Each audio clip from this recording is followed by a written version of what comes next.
Staying in Wentworth Falls in the Blue Mountains with my friend Lisa, and this is the view from a deck on her backyard. Very, very pretty. So I've got my cup of tea and a book, and I'm just going to sit out here in the crisp air and while away half an hour. Decided today is all about slowing down. It's a lovely place to do it. Might get out for a bushwalk later, just spend time with a dear friend. Decided today is all about slowing down. It's a lovely place to do it. Might get out for a bushwalk later, just spend time with a dear friend. I've just been juggling across 4 different projects and working pretty hard and pretty constantly over the past couple of weeks. So I need a break. I just need a whole day off to refresh, re-energise and reconnect. It's really nice. We spent a couple of hours this morning going around and looking at houses for sale in the area.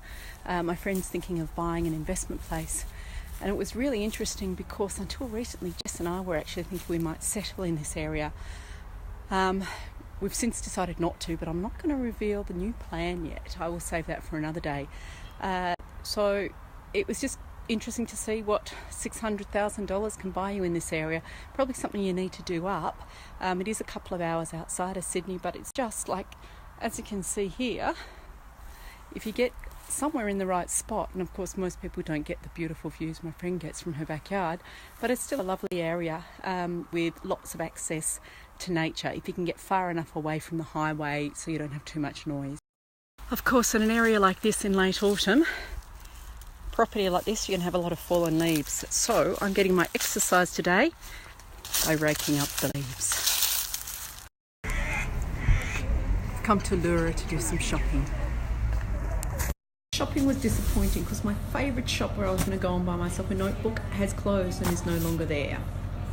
Spent 2 hours this afternoon sitting in front of a fire finishing off this lovely book, story of 5 different women centred around a coffee shop in Kabul.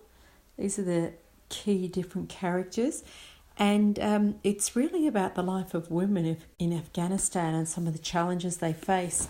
And it was written by a lady who spent several years in Afghanistan, both co-owning a cafe as well as managing a beauty school, Kabul's first beauty school.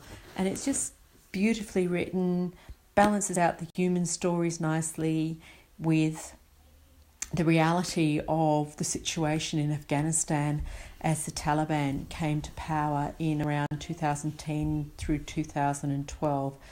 Quite tragic in a lot of ways, but a really touching story. Great book, strongly recommended. Okay, so that's it from me today. It's after dinner now, and we have 3 girls here to play some games with. So it's been great having a day off, apart from Snapchatting, a day off most social media and a day off work. I think I'm being called to play games. Gotta go.